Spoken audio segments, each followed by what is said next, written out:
MS association ವತಿಯಿಂದ 10ನೇ Ambedkar cup ಕಾರ್ಯಕ್ರಮವನ್ನು ಈ ಗೌರ್ಮೆಂಟ್ ಶಾಲೆಯಲ್ಲಿ ಇವತ್ತು ಪ್ರಥಮವಾಗಿ ಈ ಭಾಗದ ಎಲ್ಲ ಜನರಿಗೆ ಆರೋಗ್ಯ ತಪಾಸಣೆಯನ್ನು ಸರ್ವ ವಿಧದಲ್ಲೂ ಕೂಡ ಆಯೋಜನೆ ಮಾಡಿ ಒಂದು ಎಲ್ಲರಿಗೂ ಯಾವಾಗಲೂ ಆರೋಗ್ಯವಾಗಿದ್ದರೆ ಮಿಕ್ಕೆಲ್ಲವನ್ನು ಕಲ್ಪಿಸ್ಬೋದು ಅನ್ನೋಂಥ ದೃಷ್ಟಿಕೋನದಲ್ಲಿ ಅಂಬೇಡ್ಕರ್ ಜಯಂತಿಯನ್ನು ವಿಶೇಷ ರೀತಿಯಲ್ಲಿ ಮಾಡ್ತಾ ಇರತಕ್ಕಂಥ ಒಂದು ಕಾರ್ಯಕ್ರಮ ಇದಾಗಿದೆ. ಜೊತೆಗೆ ಫುಟ್ಬಾಲ್ ಕಪ್ಪನ್ನು ಕೂಡ ಇಟ್ಟಿರ್ತಕ್ಕಂಥದ್ದು ಒಂದು ದೈಹಿಕವಾದ ಸಾಮರ್ಥ್ಯಕ್ಕೆ ಯುವಕರನ್ನ ಪೋಷಣೆ ಮಾಡುವಂಥ ಅದೊಂದು ವಿಭಿನ್ನವಾದ ಕಾರ್ಯಕ್ರಮ.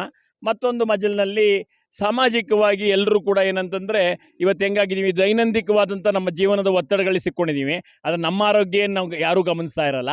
ಅದಕ್ಕಾಗಿ ಸಾರ್ವತ್ರಿಕವಾಗಿ ಎಲ್ಲ ರೀತಿಯ ಟೆಸ್ಟ್ಗಳನ್ನು ಮಾಡೋದ್ರ ಮುಖಾಂತರ ಅವರಿಗೆ ಇವತ್ತು ಯಾವುದೇ ವಯಸ್ಸಿನಲ್ಲಿ ಇವತ್ತು ಶುಗರ್ ಬರ್ಬೋದು, ಯಾವುದೇ ವಯಸ್ಸಿನಲ್ಲಿ BP ಬರ್ಬೋದು, ಹೃದಯ ಸಂಬಂಧ ಕಾಯಿಲೆಗಳು ಬರ್ಬೋದು, ಕ್ಯಾನ್ಸರ್ ಕಾರಕವಾದ ಸಮಸ್ಯೆಗಳು ಬರ್ಬೋದು. ಆದರೆ ಎಲ್ಲವೂ ಉಲ್ಬಣ ಆದಮೇಲೆ ಗೊತ್ತಾದರೆ ಏನೂ ಮಾಡಲಿಕ್ಕೆ ಸಾಧ್ಯ ಇಲ್ಲ. ಅದನ್ನು ಪ್ರಾಥಮಿಕ ಹಂತದಲ್ಲೇ ತನಿಖೆಗೊಳಪಡಿಸೋಕ್ಕೆ ಗೊತ್ತಾಗಬೇಕು ಅಂದರೆ ಈ ಮುನ್ಸೂಚನೆ ಇದೆ ಅಂತ ಗೊತ್ತಾದರೂ ಕೂಡ ಅವರು ಎಚ್ಚೆತ್ಕೊಳ್ಳಿಕ್ಕೆ ಸಾಧ್ಯ ಇದೆ. ಅಂಥ ದೃಷ್ಟಿಕೋನ ಇಟ್ಕೊಂಡು ಇವತ್ತು ಅಂಬೇಡ್ಕರ್ ಕಪ್ ವತಿಯಿಂದ ಈ ಕಾರ್ಯಕ್ರಮ ಮಾಡ್ತಿರೋದು ಅತ್ಯಂತ ಶ್ಲಾಘನೀಯವಾದ ಕಾರ್ಯ. ನನಗೆ ಪ್ರಪಂಚಕ್ಕೆ ಬೆಳಕು ತೋರಿಸಿದಂಥ ಒಂದು ಮೇರಿ ವ್ಯಕ್ತಿತ್ವ ಯಾರನ್ನು ನೋಡೋಕ್ಕೆ ಸಾಧ್ಯ ಇದ್ದರೆ ಅದು ನಮ್ಮ ಭಾರತದ ಪುಣ್ಯ ಡಾಕ್ಟರ್ ಬಾಬಾ ಸಾಹೇಬ್ ಅಂಬೇಡ್ಕರ್ ಅವರು. ಇವರು ದೀರ್ಘಕಾಲಿಕವಾಗಿ ಅದರ ಚಿಂತನೆಯನ್ನು ದೂರದೃಷ್ಟಿಯಿಂದ ಸರ್ವತೋಮುಖ ಭಾರತದ ಅಭಿವೃದ್ಧಿ ದೃಷ್ಟಿಕೋನ ಇಟ್ಕೊಂಡು ಕೊಟ್ಟಂಥ ಸಂವಿಧಾನ ನಮ್ಮನ್ನು ಎಲ್ಲರನ್ನೂ ಇವತ್ತು ಐಕ್ಯತೆಯಿಂದ ಭಾರತವನ್ನು ಸದೃಢ ರಾಷ್ಟ್ರವನ್ನಾಗಿ ಮಾಡೋದಲ್ಲಿ ಯಶಸ್ವಿಯ ಹೆಜ್ಜೆಗಳನ್ನು ದೃಢ ಹೆಜ್ಜೆಗಳನ್ನ ಹಾಕ್ತಾ ಇರ್ತಕ್ಕಂಥದ್ದು ನಮ್ಗೆ ಸಂತೋಷ ಕೊಡ್ತಾ ಇದೆ.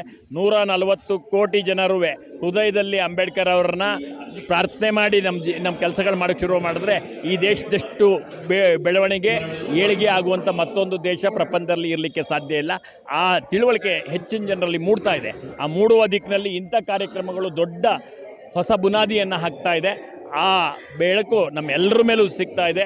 ಇವತ್ತು 140 ಕೋಟಿ ಫಲಾನುಭವಿಗಳು ಏನಿದ್ದೀವೋ ನಾವೆಲ್ಲರೂ ಕೂಡ ಸದಾಕಾಲ ಡಾಕ್ಟರ್ ಬಾಬಾ ಸಾಹೇಬ್ ಅಂಬೇಡ್ಕರ್ ಅವ್ರನ್ನ ನಾವು ಸದಾಕಾಲ ನೆನಪು ಮಾಡ್ತಾ ಅವರ ಧ್ಯೇಯ ಆದರ್ಶಗಳ ಅಡಿಯಲ್ಲಿ ನಮ್ಮ ಕೆಲಸವನ್ನು ಮುಂದುವರಿಸೋಣ, ಭಾರತ ದೇಶವನ್ನು ಒಳ್ಳೆ ರೀತಿ ಕಟ್ಟೋಣ ಅನ್ನುವಂಥ ಮಾತೊಂದಿಗೆ ತುಂಬ ಒಳ್ಳೆಯ ರೀತಿಯಲ್ಲಿ ಈ ಎಲ್ಲ ಸ್ನೇಹಿತರು ಸೇರಿ ಈ ಕಾರ್ಯಕ್ರಮವನ್ನು ಆಯೋಜನೆ ಮಾಡಿಕೊಂಡು ಒಂದು ರೀತಿ ಹುರುಪನ್ನು ತುಂಬುವಂಥ ಪ್ರಯತ್ನವನ್ನು, ಅಂಬೇಡ್ಕರ್ ಜಯಂತಿ ಅಂದರೆ ಅವತ್ತು ಜಯಂತಿ ದಿನಕ್ಕಷ್ಟೇ ಸೀಮಿತವಾಗಿಲ್ಲದೆ ವಿಭಿನ್ನ ರೂಪದಲ್ಲಿ ಎಲ್ಲ ರೀತಿಯ ಮಜಲುಗಳಲ್ಲಿ ಕಾರ್ಯಕ್ರಮಗಳು ಮಾಡಬೇಕು ಅನ್ನುವಂಥ ಸದುದ್ದೇಶ ಇಟ್ಟು ಮಾಡ್ತಿರ್ತಕ್ಕಂಥ ತಂಡಕ್ಕೆ ನಾನು ವಿಶೇಷ ಅಭಿನಂದನೆಗಳು ಸಲ್ಲಿಸ್ತೀನಿ. ಇವರ ನಿರಂತರವಾಗಿ ಈ ಚಟುವಟಿಕೆಗಳು ಮುಂದುವರಿಲಿ, ಅವರಿಗೆ ಕೂಡ ನಮ್ಮ ಸಹಕಾರ ಸದಾಕಾಲ ಇರುತ್ತೆ. ಇನ್ನೂ 10 ಹಲವು ಕಾರ್ಯಕ್ರಮಗಳನ್ನು ಇನ್ನೂ 10 ಹಲವು ಸಂಘ ಸಂಸ್ಥೆಗಳು ಇಟ್ಕೋಬೇಕು.